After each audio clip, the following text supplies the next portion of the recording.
Good morning, everybody. Welcome back to our State of the School series. I'm Michelle Larveld, your Vice President for Great Oaks PTA for the 2020-21 school year. Once again, we are joined today by our school principal, Mr. Heath Frazier, and we have a few other guests joining us today. I'd like to introduce you all to Ms. Julie Scully. She's our Instructional Technology Specialist.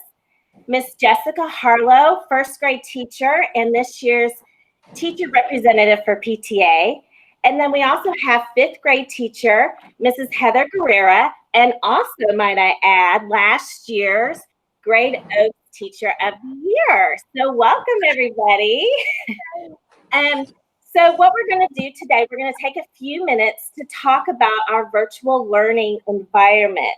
PTA thought it would be a great idea to speak to Great Oaks frontline workers and to, just get some ideas of how we can set our students up for success as they go into virtual learning, maybe some transition to on-campus. So with that, Ms. Scully, I would like to turn it over to you to kind of get our tech perspective on things. Okay. I'm not going to get too techie because I know that even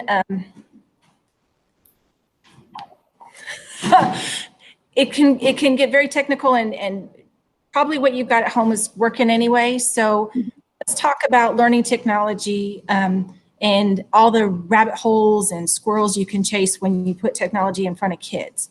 So think ahead about where your student's going to be working.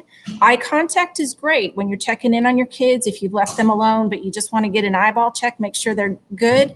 However, if you're eyeballing them, you can't see their screen. So my mom always used to see kids do what you inspect, not what you necessarily expect. So maybe stick a mirror behind them so you can actually get a glimpse of that screen while you're checking with their eyes, and that way you kind of have a view of their two worlds. Kids need to have mics and speakers. The Round Rock ISD issued Chromebooks are good, and most every device you've got is going to be fine. A mic'd headphone isn't necessary, but it might be nice to have, especially if you've got multiple kids in multiple locations and some noises competing with each other. iPads are going to be a great device for kids to use. The Chromebook provided by the district or one that you've got at home is great, and laptops are fine. As long as they can log into their Round Rock ISD Chrome account, that device is going to have them successful. I'm working on Chromebook distribution, so if you have multiple kids, but you only got one device in the spring, perhaps you need another one. Make sure that you fill out that instructional choice form before the end of the day tomorrow, August 6th. Jessica, Ms. Harlow, I'm going to turn it over to you now. Thanks very much. Awesome. Thank you so much. My name is Jessica Harlow. I am a first grade teacher here at Great Oaks Elementary. I have been at Great Oaks for about 6 years. So we just wanted to kind of give some tips about what to expect for our K-2 learners and what to expect with our virtual learning. First thing would be to find a good working space for them to be able to work, somewhere where they're going to have some space to be able to manipulate things or write things down. And even knowing that it's a different environment for our little learners, having them decorate it some way that they would like to make it a fun space where it would just be their learning space that's different than their normal environment that they might have at home. Somewhere that is quiet is going to be a very big help for us, especially when they are having to unmute themselves and being able to hear all the background noise. So it would be super helpful to have a nice little spot for them that can be a little more quiet. For kinder to second, we would love it if they could have it away from their toy space so they're not tempted to grab toys, be distracted by toys.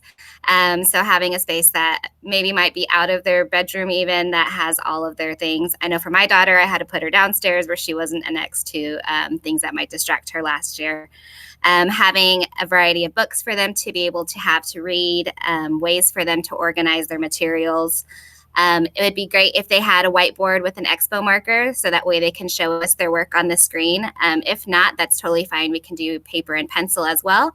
but that might be easier for them to wipe on and off and be able to show us some of their work as they're working virtually. Another thing that we would love to see is some sort of counters for them, whether that be linking cubes or beans or macaroni or pasta or anything that you have at home. Having it in a Ziploc bag in their work area so that when we're doing math and we're working with things, they have something that they can manipulate and use.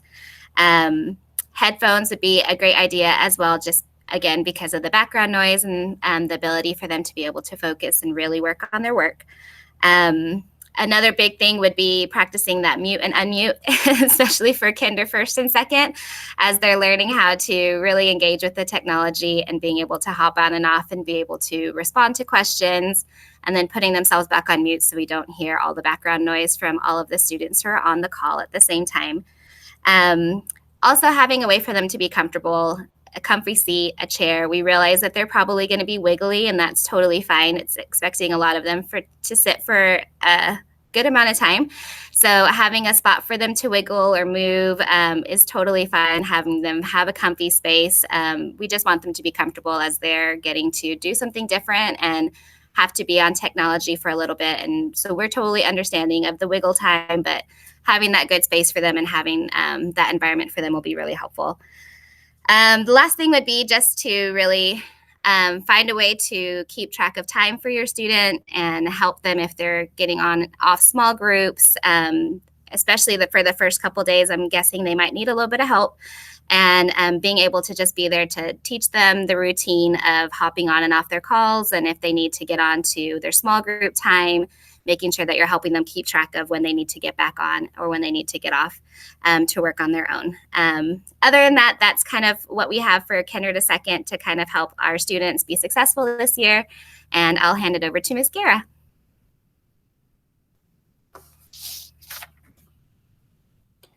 Oh, unmute, Ms. Guerra. I'm going to get a shirt made. I'm going to get a shirt made. Yeah. Unmute. Oh, I'm Miss Guerra, and I'm a 5th grade teacher at Great Oaks. And I'm excited for this new school year, but I'm also a little bit nervous because it's something new for all of us. We're all starting off the school year virtually. So I just want you guys to know that we are here for you, and also to be patient with us, please. I'm kind of speaking for 3rd through 5th grade. So there's a couple of tools that we were thinking would be helpful for you guys starting off. So of course, headphones, we've all spoken to that. I think that will be something that's important both out of school, and then once you decide to come back to school, we use, good sets of headphones at school as well. Something else that's just really helpful for like quick checks at home is a whiteboard. And I have kind of example of just it's nothing fancy. It can even be something at home that you can just write on and wipe off quickly.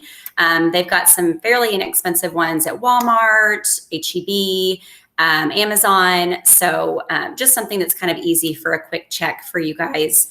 And of course, dry erase markers to go along with that.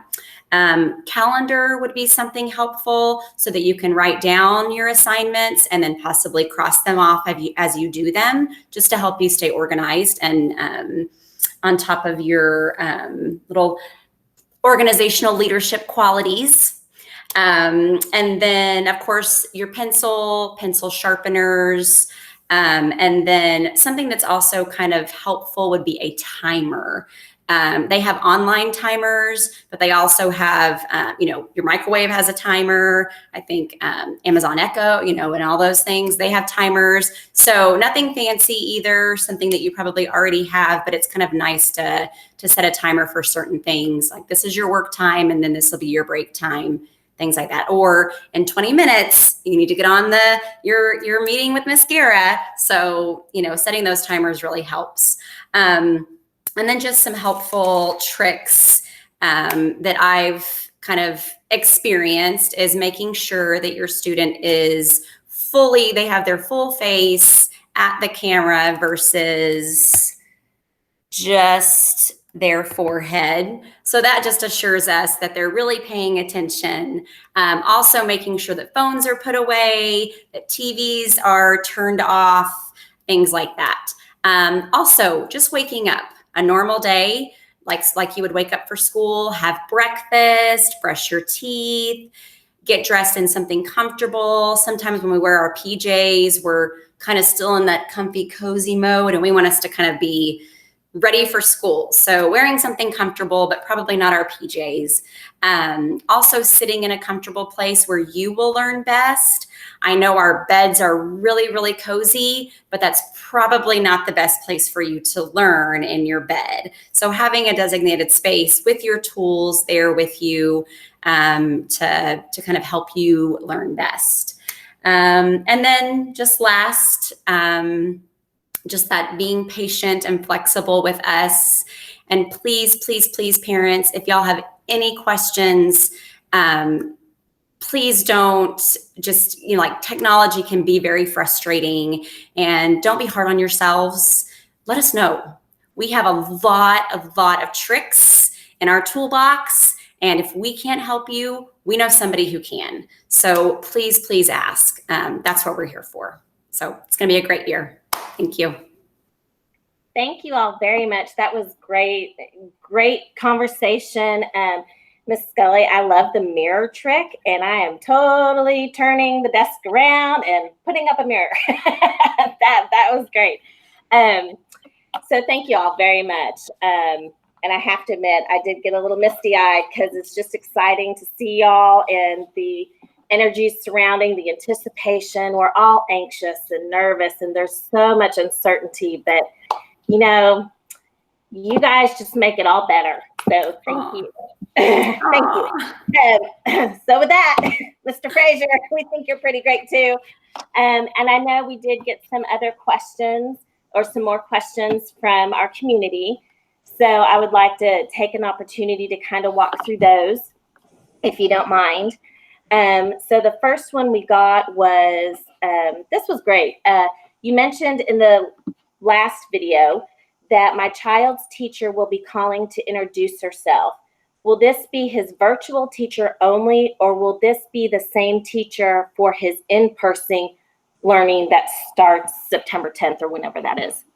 Yeah, that's a really good question, and I'm glad someone asked that, because it really the way that this school year is going to play out is going to be much different than in the past. In the past, we've always had a teacher that's been designated for the entire year, and students can really count on that. And with the in and out of virtual learning, some people being at home, some people being at school, and the potential for that to flow one way or the other, all people to come back or all people to have to go back to virtual learning at home during the year, we can't guarantee that a student will be with one teacher for the entire year. So we're going to do a lot of things to try to make sure that students are exposed to the entire grade level. They get to see little videos of other teachers teaching. They get to experience some live interaction of other teachers, because there is potential at any point that we might have to reshuffle a little bit as more students come back to the classroom or as more students move home. So I wish I could say that, yes, this teacher that we're introduced to for the first 3 weeks is going to be your teacher for the entire year, but I can't make that promise. It's just we're too fluid as a school in this COVID situation. But I will tell you, we will do everything we can each and every time to make new students feel comfortable, to build that community, to make sure that they know how much we care about them and we want them in our classroom, or whether that's virtual or in person. Wonderful, thank you. Along those lines, can I choose to have my son in the virtual learning environment until the end of October and then change to in-person learning at school? It's a great question as well. So really the guidelines that we've been given is that the state of Texas would like for parents to choose per grading period. So if a student, a parent chooses one way or the other, either virtual or at home for the first 9 weeks, then when we hit the end of the grading period, then they can make another choice. And that would be towards the end of October when they could make a new choice. Now, I will tell you, if there's a change in living circumstances, a parent has to go back to work, someone that was working decides that they're going to stay home, and that changes then what they would like to do with their student because of parental concerns, then we will try to work with parents in that case. But we've got to be very careful that it's just not, well, this week I didn't like virtual learning, so I'd like to come to school next week and try that out. That will play havoc with our entire school and our entire schedule, and with our ability to keep students with their teacher if we've got lots of people moving in and out all the time. So for consistency, for that sense of being able to stay in place for teachers and students, we want to limit that as much as possible, but we will recognize if there are changes in circumstances, we'll try to work with parents. Great. And then wrapping up this kind of theme here, if I originally submitted that I want to be on site but changed my mind, can I change it? And I would like to add, where do they change it? Yes, great question. So the link that was sent out by Round Rock ISD that allows you to choose, you go right back to that same link and click on it, and you can submit another response. So if I had chosen virtual and I've decided, well, I think I'd rather be at school once that starts, you can resubmit, and they'll take your most recent submission.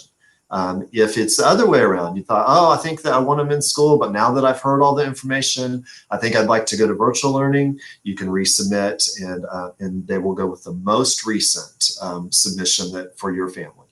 Wonderful. Thank you. And just a couple more questions here.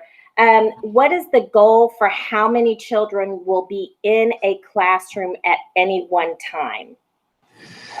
So to start the year, we're going to set up our classrooms at the 22-to-1 ratio that we normally do in K through 4, and that's the state requirement. So usually we're real close to that. Sometimes a couple under that. Sometimes we might have a class or two that's at 23, but that's our goal, is that 22-to-1 ratio. Now in 5th grade, because that's not regulated by the state, 5th grade classes tend to be a little bit larger, and usually they're around 24 or 25 per class. So that will be our initial assignment, is into groupings that are about that big. But when we do the phase 2 split, where we have virtual and then we have at school learners, that's going to change some because of the spacing requirements at school. We will be required to have 6 foot of space between each student and individual in the room. What that really equates to is about 12 to 15 students in a classroom, depending on which classroom and the square feet within that class. So with 12 to 15 in a classroom, you can imagine if our normal class is 22, we have some additional students that are going to be in virtual. And so virtual is going to be a little bit bigger. We think that will hover somewhere around 30 per virtual classroom. But until we get our actual numbers, I won't be able to predict that exactly. It will depend on how many choose virtual and how many choose at home learning. Great, thank you for that. And so finally, I've received some requests about school supplies. I know they came in on the Google form as well to you, Mr. Frazier. So it's been both asked, virtual supplies versus returning back to school supplies. And I know our guest speakers gave some great suggestions today as well. So if you don't mind just touching on that a little bit.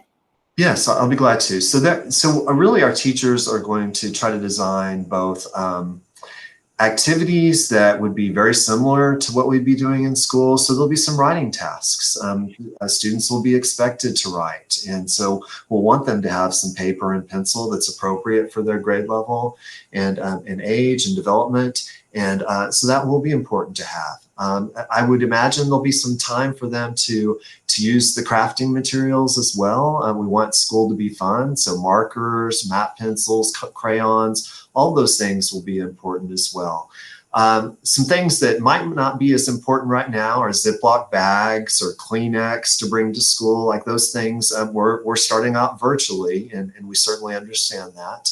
And I can tell you that, some of the things, yes, we might not take advantage of right away in virtual learning, but what I will also say to that is there will be a point, I'm sincerely hoping, that we'll all be back at school sometime in the year. And at that point, we will need all of the supplies that are on the supply list. And as a parent, I know right now I can buy crayons for 50 cents or under. And in January, man, that same box of crayons is $3, right? And so it's probably beneficial to buy those supplies now, to have in case we need them either virtually or when we come to school, if we choose the in-school learning, or when all of us are back in school, it would probably be nice to have those. If you bought school supplies through PTA, we're setting up a time that we will communicate out to pick up those supplies. Should you want to have those for the first 3 weeks, so that you can do similar to our supply pickup at the end of last year. You'll be able to drive through and we'll place those in your trunk. If you want to keep them at the school, we'll certainly just deliver those to your child's classroom and be glad to do that as well. Wonderful. Thank you for that. Well, that's all the questions that I have. Does anybody else have any closing thoughts or statements, or you good to go? Okay. Well, go ahead, Mr. Frazier. I'm sorry. Yeah. So another question or two that I'd had. One was about laptops. Well, we need to bring laptops to school, and so the things I would say is personal laptops, if you're coming to school, would not be something that we would need to bring. We'll have devices here. If that changes, we'll certainly let people know, but that's not our goal. If you've borrowed a device and then you're coming back to school in person, then yes, we would probably need to take advantage of those devices at school. That would be helpful. Another question was about what time of day will synchronous learning be occurring for my students, so that I can start to plan that. And I wish I had a great answer for you on that right now. We're working on our schedules and trying to develop those so that we can get them to you as quickly as possible. What I can tell you is there will be 2 separate hours that your student will really need to be online and face-to-face interacting with their teacher. One will be a whole class hour, and then one will be a smaller group hour of instruction. And then a lot of the other things will be asynchronous. If your student receives special services, either through special education or 504 dyslexia services, then there may be an additional small group time that we need to schedule so that we can really deliver that synchronously and get feedback from the student on how they're doing with those goals. So we will, as soon as we can, send out those schedules, but that's probably going to be mid to late next week. And so I apologize for that ahead of time, but we're trying to make sure we have everything in line so that once we have those schedules, we don't have to change them. Wonderful. Thank you. And a side note, you haven't received, let me rephrase that, proper English. Have you received any updates from the district on the computer pickup, on technology pickup yet? I have not received anything yet, but I would imagine they're waiting until they get all the responses through August 6th. Because that's one of the questions on technology. And then as soon as they have those responses, they'll be tabulating and trying to figure out then, okay, how do we distribute those things? So just as soon as we have all that information, then we'll start making plans once again. So you can help us best by answering the questions regarding August 6th questionnaire.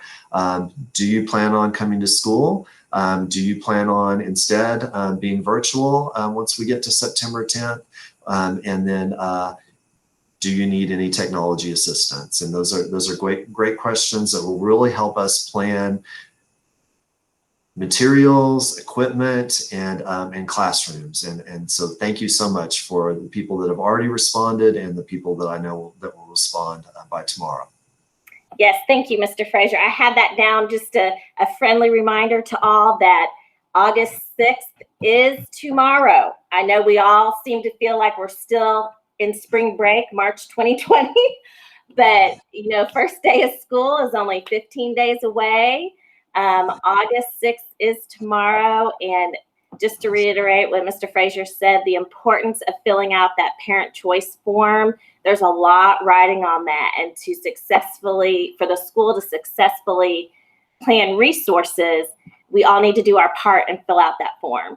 So, all right. Well, Mr. Frazier, Ms. Scully, Ms. Harlow, Mrs. Guerra, thank you all so much. Thank you for your time, your participation, for everything you do for our Great Oaks families. Just thank you so much. And stay tuned. I don't know if we'll have another update, but we will certainly communicate out if we do.